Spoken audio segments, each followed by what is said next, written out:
All right. I will hit a couple quick housekeeping things real quick here now that probably most people are on. So if you have questions as we go, please feel free to ask those, and I encourage you to ask those. You can do that using the Zoom controls at the bottom. There should be an option for Q&A. Punch them in there, and Charlie and I will do our best to get to those questions. We might save a lot of them for the end. We also might run out of time. If we do, we'll try to follow up with you with some answers there too. But also, keep in mind that the content of the webinar is not investment recommendations. YCharts isn't acting, and Charlie, I don't think in this capacity you're acting in any way a investment advisor to anybody Correct. that's listening to the call as well, right? Good. All right. Well, let's jump in here. We've got an action-packed agenda. Charlie, you mentioned the end of the year webinar is always a fun one, so we get to look back on all the inevitably crazy things that happened, as well as talk a little bit about what we're thinking about going into next year, and looking forward to all your thoughts on that. We've got 4 topics here. We're going to talk about 4 lessons from 2024. The most important rules for investors. I'm guessing this is rules to think about going into next year, but probably also all the time. What to expect in 2025, and then that live Q&A, which we hope to get to. So looking forward to that. If you don't know Charlie, you probably should by now, as we've talked about. This is 3-4 years of this, but this is your first time tuning in to our sessions with Charlie. You're going to love it. Charlie's chief market strategist over at Creative Planning. Always encourage everyone to follow you on Twitter as well, Charlie, and keep an eye on everything that you're or on X. Sorry, keep an eye on everything that you're doing there. And the charts that you publish are always great. So thank you for joining us. And if it's all right with you, we'll jump right in. Let's do it. Cool. So we're going to start with 4 lessons from 2024. And the first lesson being that returns are lumpy. I like this chart. Talk us through it. Yeah, so the market goes up over time. We know that it tends to go up about 10% per year on average over the last 100 years. And it would be awesome, Caleb, if that 10% came each and every year. Sign me up for that. Unfortunately, that's not the way it works. Returns are lumpy, as you can see in this chart right here. They are not all concentrated at 10%. In fact, the market rarely gives that 10% average return, and we're seeing that once again this year. We're in that 20 to 30% range. Obviously, everyone happy with that. Of course, what you got to remember is occasionally, 1 out of every 4 years historically, the market has gone down. And you can see the left side there, a number of years where you're going to have negative returns. So you're going to have these lumpy returns. And on average, hopefully you get to around 10% if you stick with it in the long run. But just set your expectations accordingly. The market rarely gives you that average return. So Charlie, is the lesson here just to expect the lumpiness, or is there any strategy to kind of manage the market better, with the lumpiness? Yeah, expect it and also kind of welcome it because it's one of the big reasons why stocks are giving you that higher return than something like bonds or something like cash. Right? Cash, you're going to have much more certainty about what the return is. It's simply whatever the short-term yield is on treasury bills or savings account, highly predictive. The stock market, as we'll talk about in a little bit, not very predictive whatsoever. Very hard to say year in and year out where the market's going to end the year. And if you have a 10-year horizon, who cares what happens in the next year? Actually, the best thing that could possibly happen is if you have one of those down years like we had in 2022, gives you the opportunity to buy in at better valuations, and then your prospective future returns are actually higher. So that's the way I would look at it. Got it. Any additional insights from kind of this form of the visual too? Yeah, so it's kind of a crazy stat. It surprised me when I dug into the data. If I asked you, Caleb, let's say historically, you have a chart in front of you, but if you had to guess what percent of years the S&P 500 had a return of 25% or more, what would be your guess? I It would be probably less than a third would be my guess, but Yeah, so it is less, but it's higher than I would have guessed, which it's been about 27% of the time historically. So better than 1 out of every 4 years we've seen what seems like an unusually high return, and we're in that category again today. Now, the good news is on the downside, you can see I've highlighted the only 4 years where the S&P 500 has finished down more than 25%. And we haven't seen that since 2008. Of course, it's only a matter of time. We're going to get another one of these. But the nice thing is there's a positive skew to the distribution.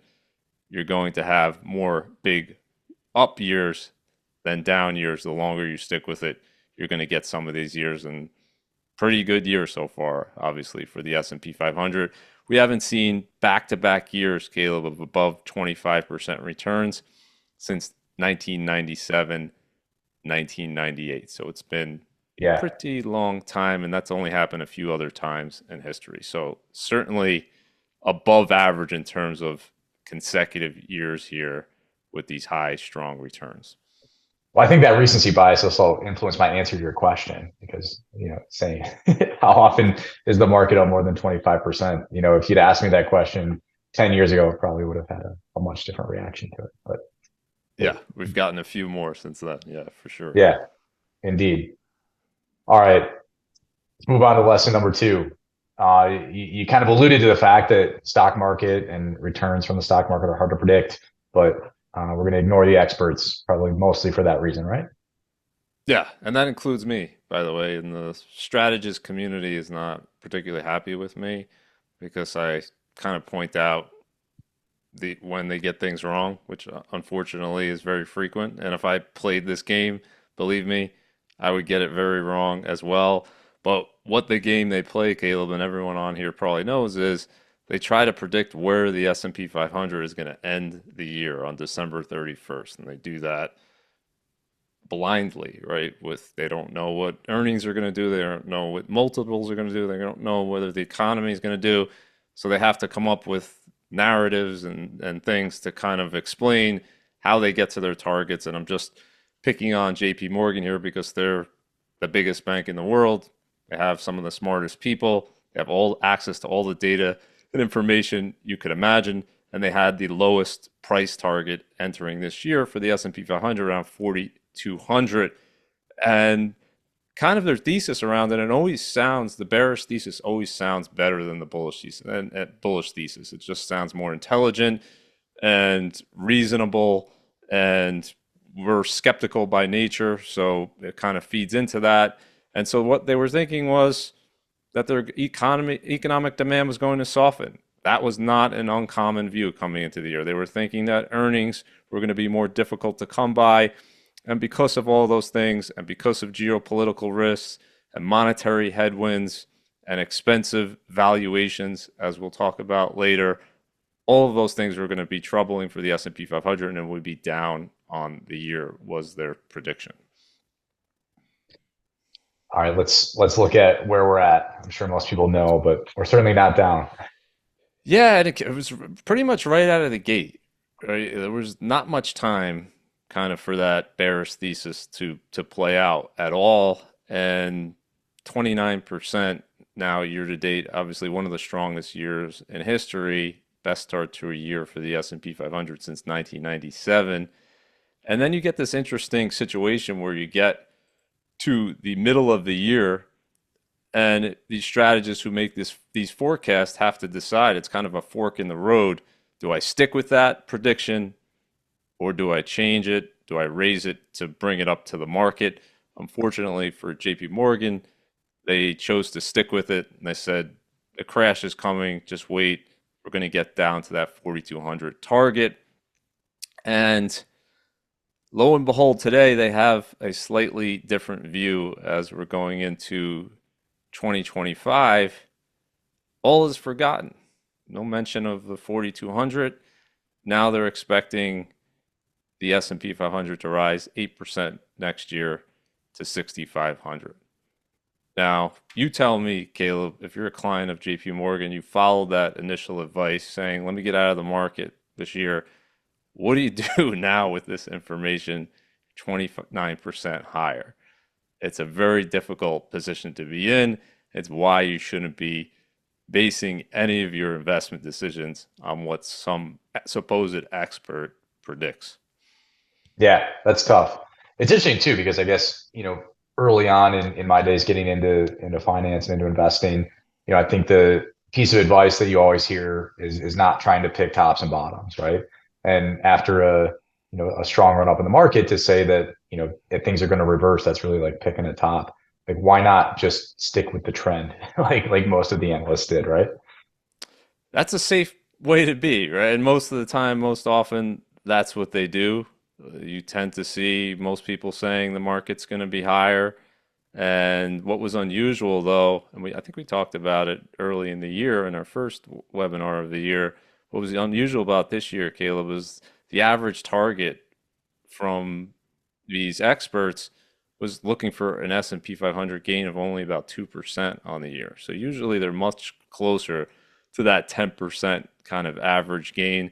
And what was unusual about it is we had a very strong year in 2023 when we showed this exact same chart because the end of the year was above every target in 2023 as well. So I haven't put this together yet for 2025, but we'll definitely show it on the next live show that we do.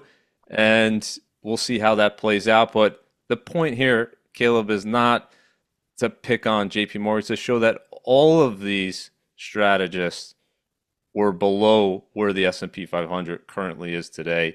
The S&P 500 at 66,090 is 25% above the average target and over 600 points above the highest of all of these experts. So the question should be, well, why is it so hard to predict it? And really, there's two answers. One, you have to predict what earnings you're going to do. So JP Morgan was predicting 2 to 3% earnings growth. What was the actual earnings growth number? It was about 10% for this year. But number two, and this is the impossible part, you have to predict the changes in investor sentiment. How is Caleb going to be feeling about the S&P 500 at the end of the year? What they didn't anticipate is you're feeling much, much better about the S&P 500 now than at the start of the year, and so are many other investors, and therefore you're paying a much higher multiple for the S&P 500. So we've seen a multiple expansion this year of 17%. So we've had 10% earnings growth, 17% multiple expansion. That's how you get to that strong return. And that's the part really that's so difficult to predict. In many years, you have these big swings in multiples. So what I'm saying is the market, and we showed that in the lumpy returns, the market is much more volatile than the underlying fundamentals. And so in 70% of years, you see the S&P 500's P/E ratio expand or contract in a double-digit basis. So it goes up more than 10%, down more than 10%, and it's impossible to say right now where at the end of 2025 where investor sentiment is going to be. Yeah, and the magnitude of those changes is crazy. If I look at, you're talking about that JP Morgan forecast of 4,200 level in the S&P 500. It's almost the market, the size of the S&P 500, the market cap of the entire S&P 500 is almost 50% bigger than what that forecast was from JPM. That's crazy. It's insane. Yep. That's how off you can be. All right. Well, we'll avoid asking you what your prediction is for the year-end S&P 500 level next year, but I do look forward to seeing these all get compiled. I guess too, just out of curiosity. So, do you feel like these tend to like everyone's not making these forecasts in a silo and then they're all exposed, right? People see what other banks or analysts are forecasting before they make their Yep. guess, and I imagine there's a hesitation to deviate too far from where the average is trending. There's definitely groupthink. There would have to be, right? There's a big risk to stick your neck out.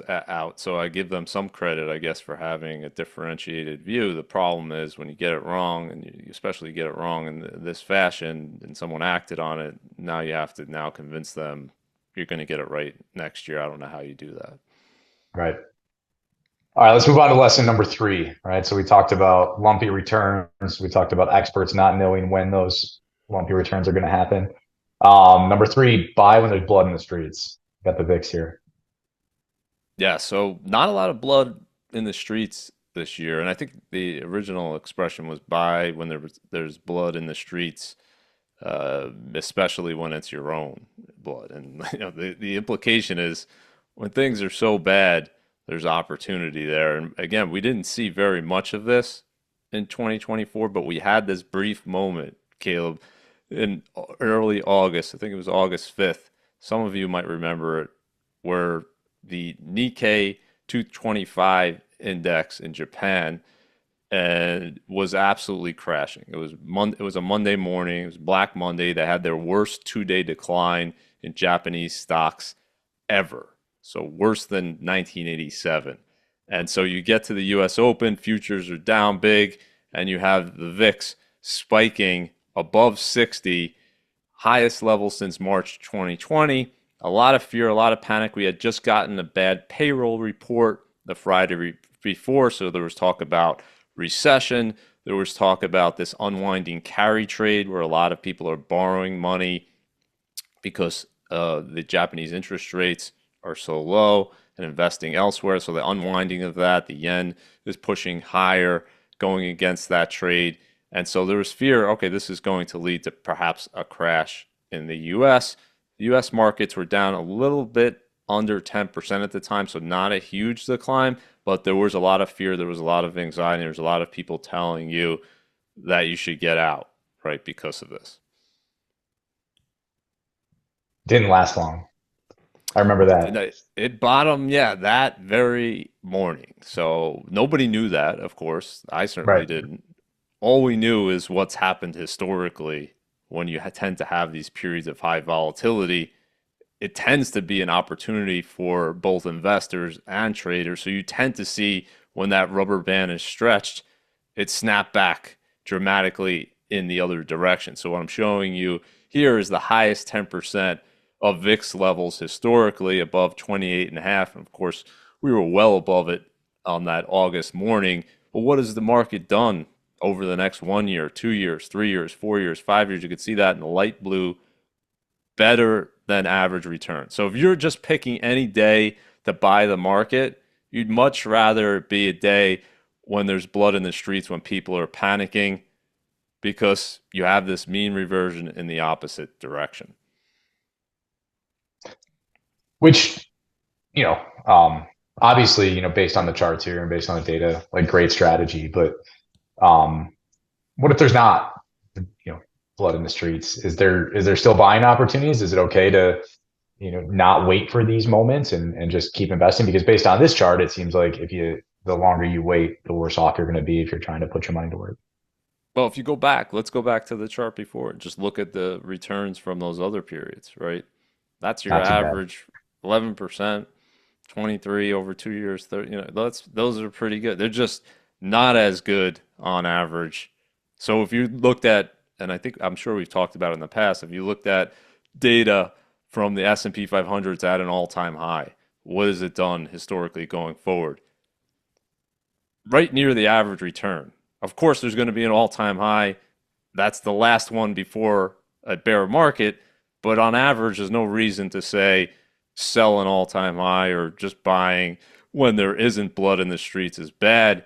It's just to suggest that, and this is when people are really tempted to act. So this is when I really have to show the data because most people don't have problems buying when the market's doing well. They have problems when there's a serious decline. And again, this wasn't enormous. Again, the S&P 500 was only down around 10%, so nothing huge. It certainly wasn't the same level of fear and panic that we had in March 2020.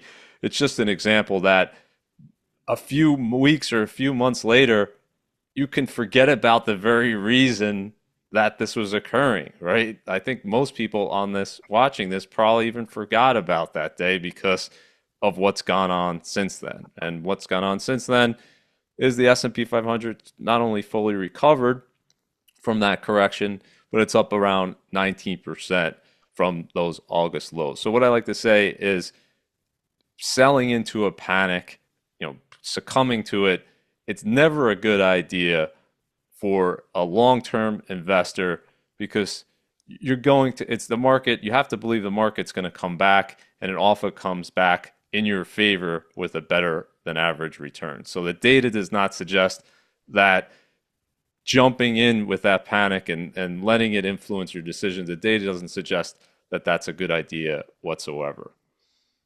Charlie, I think this is a good opportunity to take one of the questions that have come in, from one of the attendees here. So, Yeah. the question is, if you had a lump sum gain, would you dollar cost average it now into the market? And if so, over how long? Would you lump sum invest it? How would you handle that? Would you wait for an opportunity where you see some blood in the streets? I guess, let's put a real life scenario behind this and say you're sitting Yeah. on, a big gain. What would you do with it? That's a great question. And I just did a video on it. So check it out on our YouTube channel. I just did a whole video on what do you do if you have cash on the sidelines, a big lump sum? What do you do? Should you put it all in today? Should you spread it out over 12 months, 24 months?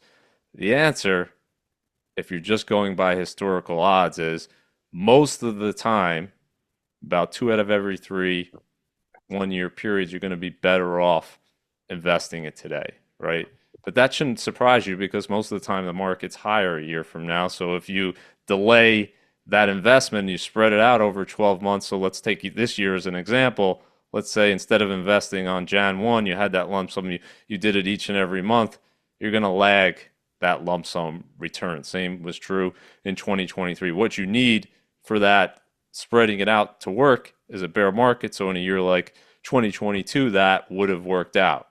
So the question here, Caleb, is, well, how much regret are you going to have if you put it all in today and that's the peak in the market, right? That's the real question. If that's going to kill you and that's going to keep you up at night, then by all means, spread it out regardless of what the data is showing. So I'm not saying that you won't get a chance to buy it in lower, but what I am saying for most people is when that chance comes, there's going to be bad news, there's going to be negativity, and how likely are you at that point to step up and invest it? So I fully expect there to be a few corrections in 2025. When they occur, nobody knows. I fully expect it, and perhaps the correction will take prices below where they are today. That wouldn't be unusual. That happens very frequently. The question is, are you going to step up at that point and do what your plan is and to come in and invest? And then there are times, and I'm not suggesting this is the time. I don't believe it is, as we'll talk about with valuations later. But there are times where the market just runs and it never looks back. You never have an opportunity to get back in at a lower price, right? And that's going to happen just because there's growth, earnings go up, especially like, are we ever going to break the lows from March 2009?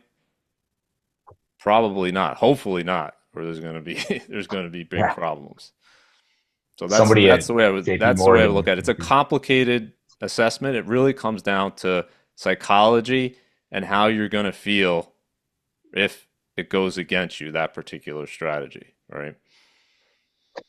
All right. Let's jump into lesson number 4, which is about diversification. Simple concept, not easy in practice, right? Sure, right? Everyone knows don't put all your eggs in one basket. It makes sense. And if you look at this table here, I'm showing you who the winners are and who the losers are each and every year, going back to 2010. You got gold in 2010, 2011, you got long-term treasuries, 2012 emerging markets, 2013 small caps, 2014 real estate, 2015 large cap growth stocks, and on and on and on, right? You could see very rarely do you have multiple years in a row, although the last 2 years we've seen this with a leader dominating or a loser lagging. It tends to go back and forth. And so having this diversified portfolio, having different asset classes with different fundamental drivers is helpful because it will help you stick with it because your overall volatility is likely to be lower. You're going to have better risk adjusted returns in the long run. And another thing is we can't predict who the winner is going to be in the future. So if you can't predict, your best thing to do is spread those bets around so that you'll be overall higher 10 years from now, regardless of who the winner or loser are. If we knew exactly who the winners and losers were going to be over the next decade, we would put 100% into that asset class and easy, right? Done. Now, why? So it's a simple conversation about diversification. Everyone understands it, spreading out your risk, not taking concentrated bets. So why is it not easy? Well, the next chart really, I think, illustrates why it's not easy to stick with a diversified portfolio because you're going to have something that's underperforming. And then really it's the other side. It's the FOMO from the areas that have been outperforming. And if that outperformance persists for years, as it has, and you and I have been talking about this for years, US domination, you could see it in the top chart there at a record high versus international stocks. We're talking about 16 years running now of outperformance. That's a record high in terms of the number of years. Then you have large caps and small caps, which we talked about over the summer, and growth versus value. Both of them got back to 1999, 2000 levels and have had a decade plus of outperformance, large over small, growth over value. So why it's not easy is many people are saying today, well, let me just forget about all that other stuff. Let me just buy the US large cap growth stocks, forget about it. The problem, of course, with that is what if these trends don't persist? We don't know. What if that valuation in the US, as we'll talk about later, doesn't continue to expand? So I posted a chart the other day. It really blew my mind. This is a record differential now between US and international stocks in terms of valuations. So US valuations, the spread between US and international has never been this high, which tells you that expectations for US stocks very, very high, international stocks much lower. So you don't need to believe that the fundamentals for international stocks are going to be better for US stocks over the next decade. Maybe they won't be, and they probably won't be. But to believe that you should only own US large cap growth stocks, you have to believe that that record spread is only going to get wider. Because if it stays the same, right, then you're still benefiting from that back and forth diversification where sometimes US will lead, sometimes international lead, sometimes large caps, sometimes small caps, sometimes growth, sometimes value. So that's the big question for investors, but that's why it's not easy, because everyone's getting this question and they're having to apologize for having a diversified portfolio because we're in this record period of outperformance by this one particular group. It's now even longer than what we saw in the 1990s during the dot-com bubble. Yeah. Now, Charlie, I think this is a really interesting topic, and we've already gotten a couple questions around diversification, and so I think there's a couple of things we can touch on here, right? So these visuals, like you said, if the trend is going to continue, then that's one thing, but if it's going to reverse at all, then you're better off being diversified. But are we still thinking it as an industry about diversification with the right factors? So, growth versus value, US versus international, large versus small or mid cap, or is there enough diversification already built into a major index like the S&P 500 that you're still getting the benefits from, being allocated to different sectors, or some of these huge companies, seeing bigger benefits from international expansion than even some of the international stocks would? Yeah, I don't. It's a hard thing to say. If you had to pick one index and say this is going to be more representative than you would pick the U.S., right? Because it's now 65% of global market cap. So yeah, if you're picking the S&P, you're getting most of the global market cap, and you're getting value and growth in there, and you're getting large, not with the S&P. If you just buy the total U.S. market. So you say, do I need the other 35%? Well, certainly not if they keep performing the way they have. The question is, will those things change, right? And there's arguments to be made on both sides. Vanguard's founder for years argued, I don't need international, I just need US. And he would just give all the reasons. The US has the rule of law, the US has better growth dynamics, the US supports entrepreneurs better, and it's just a better, and he had on and on and on. He didn't want to take that risk in his portfolio, but that went against what Vanguard's overall view was, that you benefit from having international diversification. And of course, we don't know what the future brings. We don't know if the U.S. dominance of the biggest stocks like Apple and Microsoft and Google and Amazon and Nvidia, we don't know if that's going to continue to be a huge driver over the next decade. So really, it's just risk management. And do you want to protect yourself against the risk of U.S. underperformance? So what I'm saying is, if the next 10 years U.S. did nothing or went down like it did in 2000 to 2009, and international stocks and emerging market stocks were actually up, and value stocks outperformed, and small caps outperformed, would you be okay with that, right? And most people would not be. They would say, well, what are you doing? Why did you take that part out of my portfolio after it already did so well. So, I think, yes, the US is more diversified than any other index just by the nature of, the companies and the size of the companies and given its market cap, but it's not the whole world, certainly in terms of economic growth. And you want to have something with a different fundamental driver if things change, right? So even though they Yeah. have an international component, they're still very different if you dig into the US indices versus international stocks. Well, one more question on this, and that visual that was on the chart before, we love that visual. We do like the quilt chart every quarter and update that so you can see those asset classes. One Yeah. asset class that's not on the visual is, alternatives, and alternatives is this huge kind of basket of a lot of different things. But I Yeah. heard an interesting kind of opinion recently on kind of the reason that small caps have been underperforming large caps for so long, and that is because businesses tend to IPO much later in their cycle than they used to because of the prolonged investment from private equity, and getting access to that private equity or other alts is another way that you can diversify. I guess what are your thoughts on that as a bucket for some of your assets and it being a another good diversification option? Yeah, I'm a believer of that and creative planning. We do invest in the private markets for that reason, but my reason is not just based on return or expecting to get a higher return. It's just that you're not capturing the full market portfolio if you're not including this enormous now private market space, right? And as you alluded to, just many companies are delaying or deferring going public. We're not seeing them go public until they're much, much bigger. You look at a company like SpaceX. I mean, the valuation I think they just got was blew my mind, right? But normally, like 10 years ago, 20 years ago, that would be a public company, right, at this point. So there's one example after another that we're seeing of that. And to have access to that, it's not like it was in the 90s when Amazon went public or even when Google went public. Um, these companies were much smaller and you were able to participate in their growth in the public markets. So I think that's a rational reason. I think doing it because you think you're going to get bigger returns, I think is the wrong reason. And I'm not sure that, it depends, I guess, which fund that you're looking at, but I don't know that that's been the case.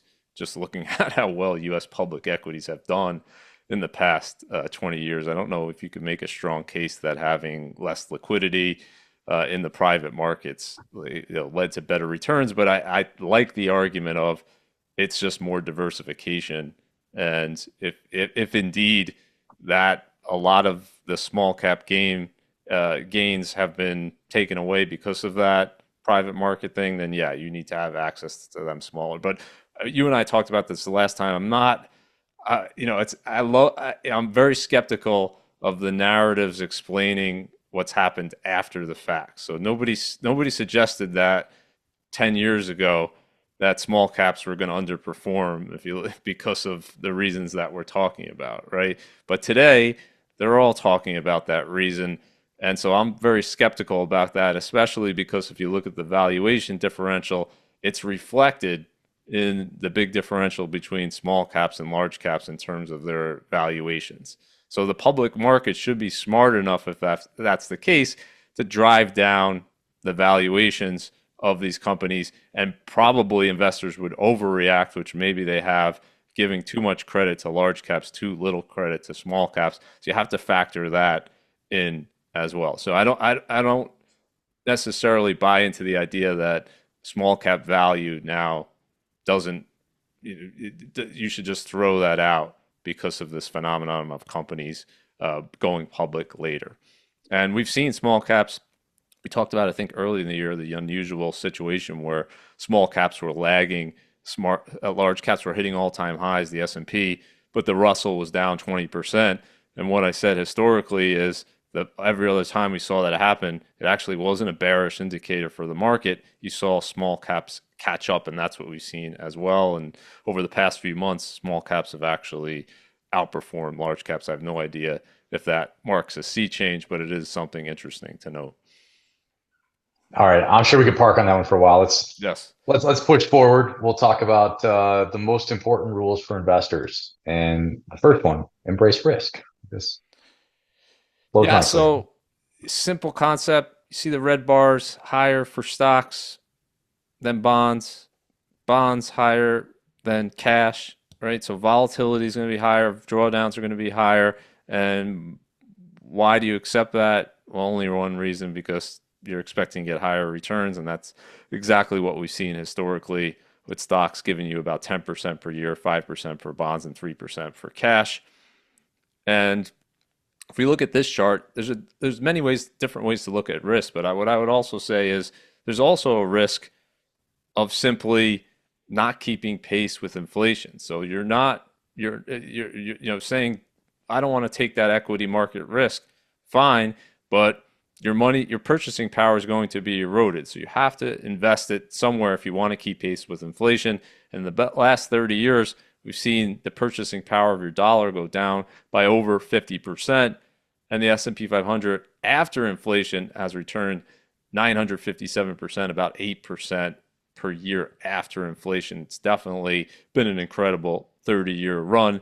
But I would say this, more than anything else, for a long-term investor, is why you need to invest, why you need to embrace risk, because there's a risk not only of not getting a higher return, but there's a risk that just leaving your money in a checking account, the purchasing power is going to be eroded, and in the future you won't be able to buy that same level of goods if you don't invest it.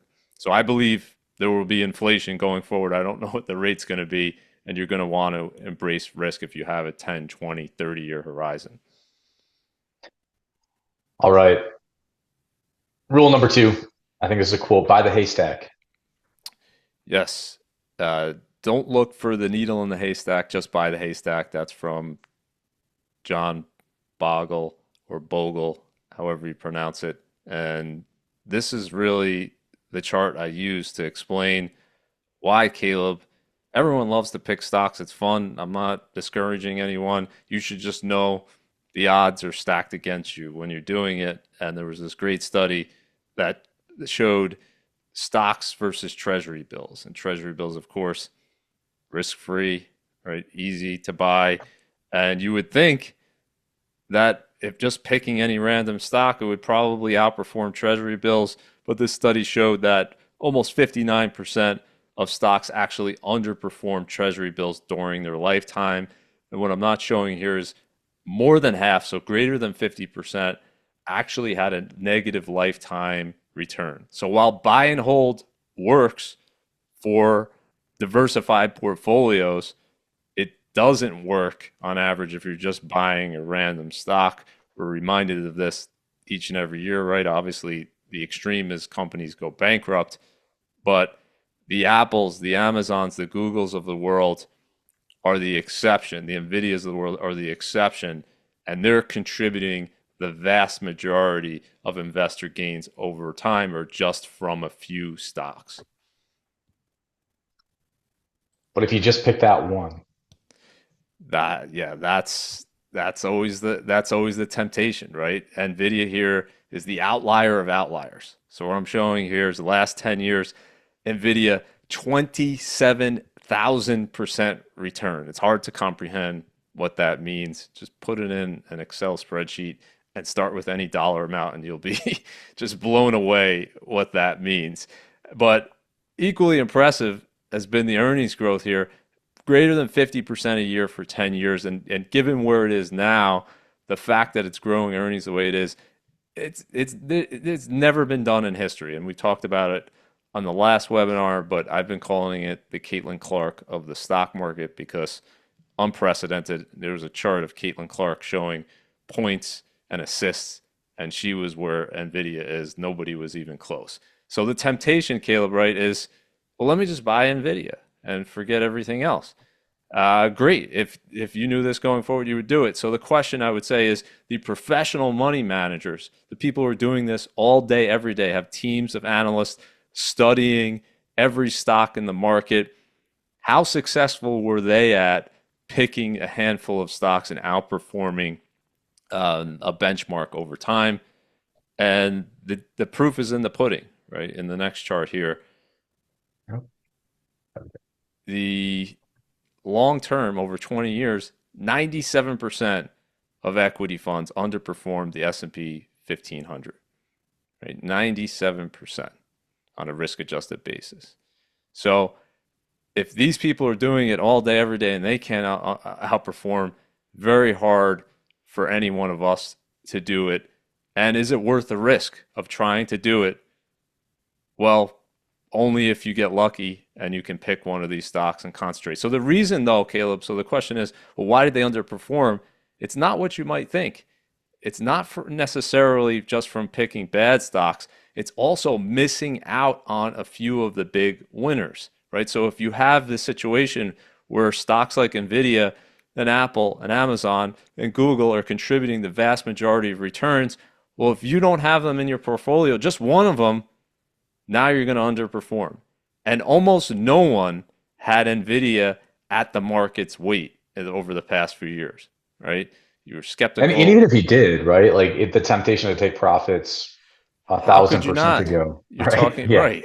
It's double. It doubles again. It doubles again, and then you're saying, well, let me just let it ride in my portfolio. That's a difficult thing to do as well. So just buying the haystack, you would have done pretty well over the last 20, 30 years. You're guaranteed to have every big winner if you own everything. You'll never miss out on it, but you'll never, of course, be concentrated in that best performing stock. right. All right. So before we jump into the next rule here, just want to I didn't mention this at the top of the webinar, but we are going to have a recording of this on our YouTube channel. You can subscribe to the YouTube channel, YCharts YouTube channel, and get all future recordings and all webinars as well. But had a couple questions about being able to check this out later, so that's where the recording will be the soonest. I think we'll also send it out in a couple days to everybody that registered. So, but next rule, never interrupt compounding unnecessarily. So this comes from a quote from Charlie Munger, obviously Warren Buffett's longtime partner. And he said the first rule of compounding is to never interrupt it unnecessarily. And you can see here kind of the power of not interrupting compounding. Looking at Warren Buffett's net worth at 65, he's got 3 billion. Not too bad. I think anyone would sign up for that. At age 94, he turned 94 this year, 148 billion. And what this means is 98% of his net worth was actually created after the age of 65, when most people think that's when I'm retiring. My portfolio is going to start going. Now, this is a different situation, obviously, but it just shows you how much patience and time and compounding can lead to unbelievable returns. So forget about the 3 billion, forget about the numbers, right? Just shows you what a 30-year period of being consistently invested can do for you. Pretty good 30-year period too. Certainly pretty good period. No doubt about it. And what I'm showing you here is the S&P 500 in the last 10 years, pretty good as well, right? So just buying the haystack, 250%, 13.3% per year. So above the 10% historical average return. It's been a great last 10 years. The difficulty, of course, Caleb, is that it hasn't been a straight line. There's been periods of stress.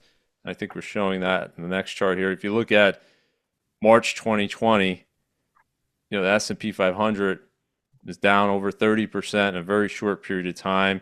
People are thinking there's going to be a Great Depression. A lot of people pulled money. It was a record of coming out of equity funds and ETFs, 326 billion.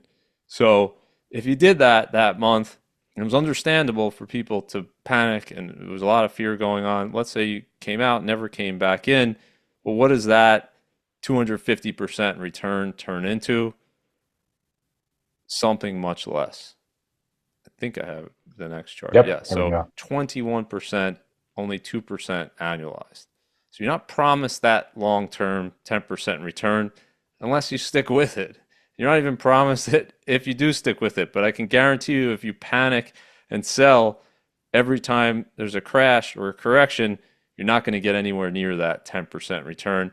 And I'm not talking about here where you need the money. Let's say you lost your job, you have an emergency, you have to sell your position because of those. I'm talking about unnecessarily where it's just due to your fears, right? It's just you don't need this money for 10 years, 20 years, and you're just getting caught up in the headlines and the fear, and you're saying, well, let me just get out and I'll get back in when the coast is clear. That's a game that you shouldn't play. Agreed. All right. Let's move on to 2025. And I said, well, we won't address what the stock market's going to end the year at, but we do have a lot of kind of neat visuals You can and things ask on what me, but I'll just tell you I don't know. I've done that in the That's past. I know you boring. won't answer, Charlie. We haven't gotten an answer out of you for that one for a couple of years. So, but you love to talk about what the Fed's going to do. So let's start there. Yes, sir. Okay, we got the Fed, I believe, will be forced to pause in January, and I'll tell you why. But first, let's take a look at where they are. 4.5% on the lower bound. You got core PCE at 2.8%. That's the Fed's preferred measure of inflation. And you can see there, if you look closely, it's starting to move a little bit higher. And my expectation, and the Cleveland Fed puts out a forecast that's usually pretty accurate, their expectation is this is going to continue to trend higher and get to around 3% by the end of this year. Meanwhile, the Fed next week will likely cut rates another 25 basis points, so bringing that down again. And then they're going to have this difficult situation where they're talking about, well, listen to them closely next week. They're going to keep telling you inflation, we're comfortable, it's at our target of 2%, but it's actually moving in the opposite direction. So if they want to maintain credibility as an inflation fighter, which I'm not sure that they do after their actions in 2020 and 2021, but if they do, then I think a pause will be warranted, at least in January and maybe even longer, because we never got to that 2% inflation that they promised us.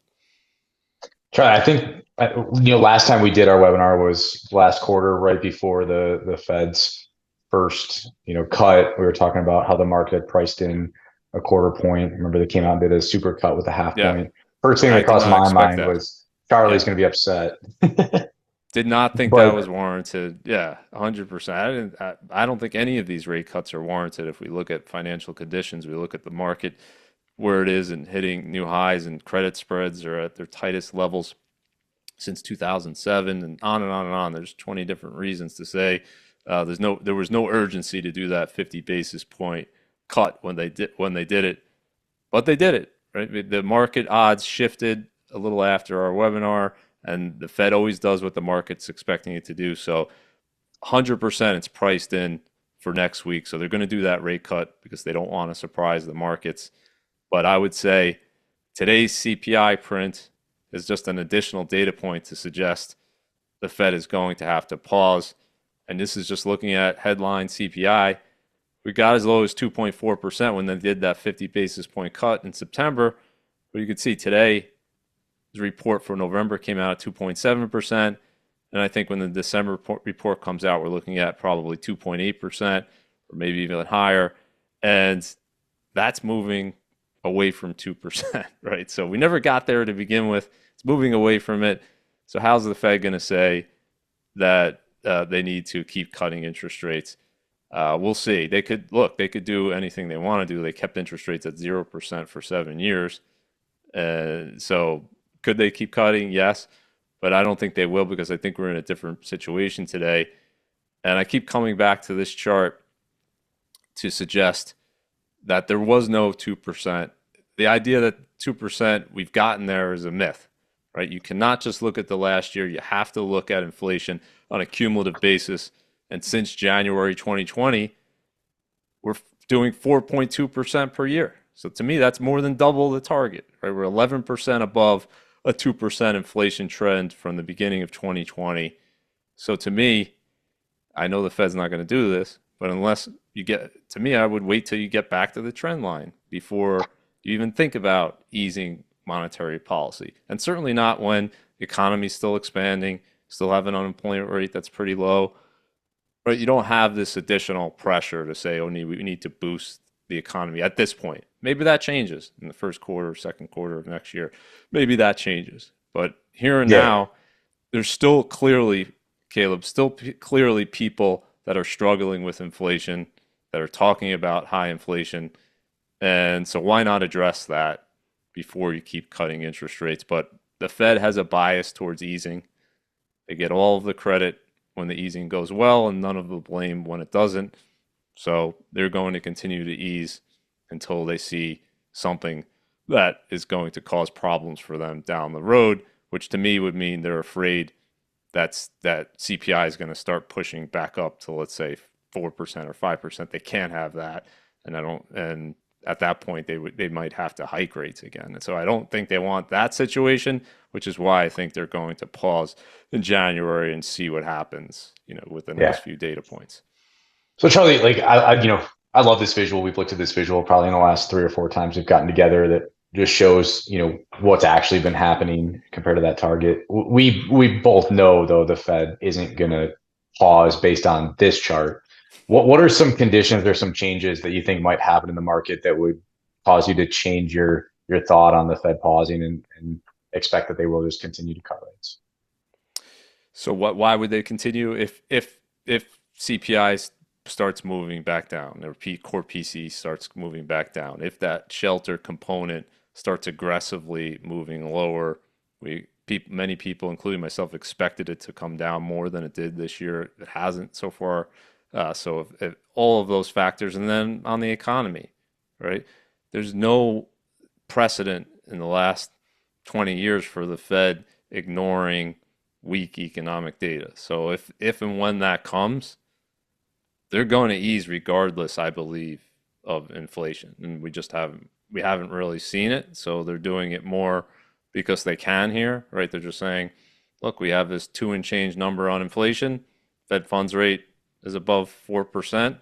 We can keep cutting to bring the real interest rates lower, right? So they're just simply looking at that one data point, in my view, saying they have room to cut, and they're not alone. Like the rest of the world is doing the same thing. If we look at Europe, they're doing many European countries in the ECB, in Canada, they're doing the exact same thing, right? They all Yeah. hiked rates to try to bring inflation down.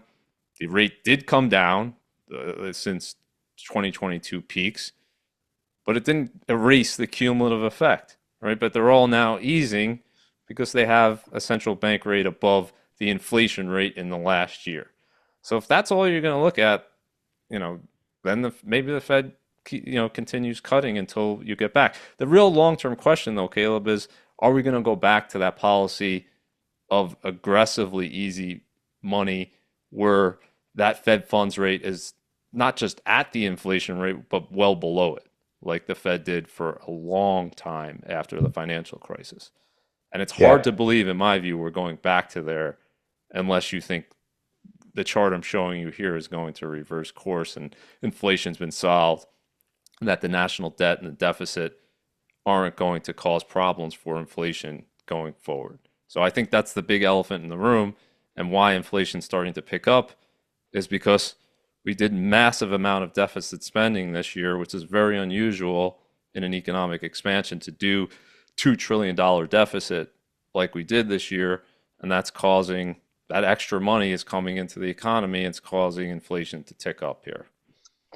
And Charlie, I know, I mean, you mentioned, if CPI starts to tick back down, that would be a reason. And I know like shelter is part of CPI, but what about the housing market? If mortgage rates stay high and the housing market does start to take a turn, do you think that would be a reason for further Fed cuts, regardless of what's happening elsewhere? They might view it that way, but gosh, I wish they would stay out of the housing market. They did so much damage already. I don't think it's an exaggeration to say the housing market is going to be frozen for a whole generation of buyers because of what the Fed did in 2020 and 2021, which is essentially drive that mortgage rate down to artificially low levels below 3% when you already had prices in a bubble, if you're looking at the relationship between prices and people's incomes. So you had a housing market that was absolutely on fire, and the Fed just took gasoline hoses and just sprayed it on that fire and continued to do it month after month. And in doing so, they've just absolutely frozen the housing market because all of those people that bought houses, certainly they've benefited, but now they can't move because they can't afford the new house at the higher interest rates, at the normal interest rates. So my preference, Caleb, would be get the Fed out of the housing market. I think Congress should actually act and pass a law saying that the Fed should not be allowed to buy mortgage bonds. Why are they allowed to tinker in that market? I think a whole nother conversation is Freddie Mac and Fannie Mae and the influence they've had on the housing market. So I don't think it's a coincidence that the Fed and the government's involvement in the housing market has been enormous in the past 2 decades. And now we're left with a situation where prices in the housing market are way above where regular inflation levels, have been. Whereas throughout history of the U.S. housing market, prices generally tracked inflation, maybe a little bit above it. But the more and more that the government gets involved and the Fed gets involved, manipulating it, trying to, under the theory of boosting prices or trying to make it more affordable, they're actually making it less affordable by doing these actions. So I really hope that they don't take that into account. I think housing prices are slowing here. It's not a question. You can look at it on a year-over-year basis.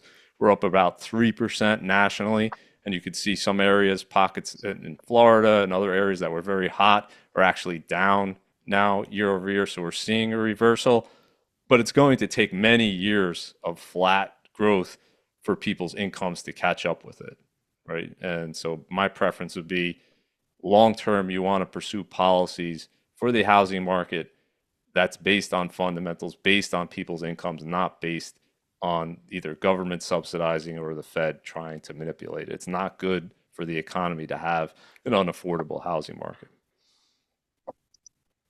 All right. So obviously the market's priced in these cuts. I think if it's okay with you, I'm going to jump into our Yeah. next Yep. expectation looking forward though. And you're expecting more volatility. Are you saying more volatility than recently, or just the fact that volatility exists, it will continue to exist? Both. But this year, pretty mild year historically, right? And we talked about that VIX spike. So yes, there was that period of panic, but it was very short-lived, and we marched right back up to all-time highs. That's pretty unusual. 13% is the median historical intra-year drawdown on a closing basis for the S&P 500. This year, 8.5% was the max, and it happened very quickly. It was that August 5th period, and it snapped right back. And what we've had this year in terms of all-time highs is highly unusual. So this really tells you the smoothness of the returns throughout the year, right? To have 57 all-time highs here, fifth most in history. This is a year for the record books. These other years, if you had to pick years historically that were the smoothest, that were the best for markets, 1964, 1995, 2017, 2021 was a year where the S&P I think was up every single month that year. So like you're talking about historic years, and now we're in that group for the market. And I don't think we've had back-to-back years of 50 or more all-time highs. Maybe 2025 will be the start of it. But your basic expectation when you've had this strong of a year is to say it's not likely to be repeated. If it is, awesome, but just be prepared for more volatility next year. Whether it comes, if it doesn't come, great, but if you're prepared for it, even better. All right. And valuation, right? We talked about this kind of going into this year, valuations being high, even higher now going into next year, right? Yeah, so what we're showing here, CAPE ratio, our old friend, is now a little bit above the peak 2021 levels. So when we did the webinar at the end of that year, we were talking about that was at the highest since 2000. Then we had that bear market 2022. You could see it drop down to 27, and now it's come right back, and now we're a little bit above there. So what does this mean for next year? Not necessarily anything, right? There's almost no relationship between valuation and 1 year returns. The only time you see a relationship is if you go out 7, 8, 9, 10 years, where you tend to see lower average returns following higher valuations. when valuations are extreme, right? And now we're in kind of uncharted territories other than the late 90s and 2000 peak. We haven't been at this type of valuation levels. And the big question, Caleb, is going to be, is it justified, right? And the biggest argument you can make that it is justified, that we deserve these high valuations, is that we're going to see an absolute explosion in earnings, right? So that E is going to go way up and it's going to make that multiple much smaller next year. So all of that valuation expansion that we've had this year that nobody expected, and it's the main reason why the price targets were all wrong, is we've had this huge valuation expansion. And if you're looking at it today, the bulls have to justify it by saying it's coming, earnings are coming. And if you look at this chart here, I'm showing the dark blue, the expectations are we're going to see a more than 20% increase in earnings over the next 5 quarters for the S&P 500. And that's well above, like triple historical average for that kind of period. So will that happen? I don't know. It only happens if the AI dream becomes a reality. The AI dream is that NVIDIA's profits will soon become everyone else's profits. So far, it's just been a huge infrastructure investment, right? Google, Microsoft, doubling their CapEx. They're spending billions of dollars. They're not alone, right? Meta's there, Apple's there. All of the big tech companies are spending all of this money. NVIDIA's profiting off of it. But the bet is they're going to be able to monetize it, and they're going to do it soon, according to these estimates. So if these don't come through, let's say we don't end next year at 272 for S&P 500 earnings, let's say if it's 250, how do people react to that? I don't know. That's the big question. Or maybe this is underestimating. If that's the case, who knows? And in either case, that CAPE ratio chart, as we just showed in the last chart, if we go back to it, you could still make the case that it's going to go higher even still, right? Because we've been higher before. If we did it once in 2000, who's to say that we can't go back there again? I can't say it. The sentiment can always get more extreme. But the reality check, Caleb, is basically, will earnings meet these lofty expectations for next year and beyond? A lot is priced in. A lot of optimism is priced in at this point. Charlie, you mentioned the AI dream has to come true for these earnings forecasts to be realized. When you think about earnings growing, right, that can happen because revenues grow. It can happen because expenses are decreased. I guess you could look at AI and say that's making things more efficient, making companies more efficient. Perhaps they could lower their expenses in order for the revenue to increase. So I mean, like that, the economy has to grow. That money has to come from somewhere. Like, how do you think about AI having an impact on earnings from beyond NVIDIA? It should be extremely productive. It should increase productivity. Like, oh, I'm on board with all of that. The question is, when does it come, and does the massive investment pay off in the time frame that investors are expecting, right? So just like the investment in the internet, the infrastructure in the late 90s and 2000 was massive, there's high expectations. In the end, it created a ton of value. But in between, the expectations just simply got too high. And then guess what? You had a recession in 2001 that people weren't expecting. And what happens during recessions? Well, businesses pull back and so on and so forth. So what's priced into the market now is none of that. So if the economy is strong next year and those productivity gains happen and margins expand because we're getting greater efficiencies, then that dream, perhaps could become a reality. And the risk is that we're just simply getting too excited, as we often do with these transformational technologies. It's hard not to. If anyone who's played around with AI, it's hard not to get excited about it because this is a once in a generation type of thing. Yeah, we're still not convinced this isn't Charlie.ai talking to us today. So find a way to test that. But no, but thank you. This was awesome. If it's okay, I know we're a little over time. Do you have time for a couple questions, Charlie? Yeah, please, let's do it. All right, let's take a couple. So going back, I think the first one, goes back to kind of interest rates and the Fed. one thing that we've talked about a little bit over time, I don't think we've ever focused like a whole section on it, but it's just that expanding expense item, to pay the interest expense on the government debt, and especially refinancing that debt at current or upcoming higher rates. How much of an impact do you think that will have on, the Fed's activity and, I guess the impact of that if rates do stay high? I think it's a factor for sure, and I certainly buy into the idea that they're looking at it. They're not. They've never admitted to it or disclosed it. Their new line, Caleb, is that they're not political and they stay out of all fiscal policy. But you don't have to go back too far to see where they were very much a cheerleader for the fiscal policies in 2020 and 2021, saying we need a bigger stimulus, like that, like essentially saying it's not going to cause inflation. So endorsing fiscal policy. And now, if they get any question related to taxes or the deficit or the debt, Powell simply says, "We that's out of our purview. We don't let it influence our decision." But how could it not, right? How could it not? When we know in 2020 we issued $5 trillion of debt, and the Fed jumps in and buys the majority of that debt. So we know they're intertwined. I think it will have an impact, but inflation is going to be the reality check on this, right? For the Fed. Like if inflation remains high and they want to keep the idea that they're an inflation fighter and they're sticking to their mandate, so then cutting interest rates because the national debt is a problem, well, that's going to be a problem for them, right? So I don't know how it plays out, but it's unsustainable for the interest rate on this debt to increase at the rate it's been increasing.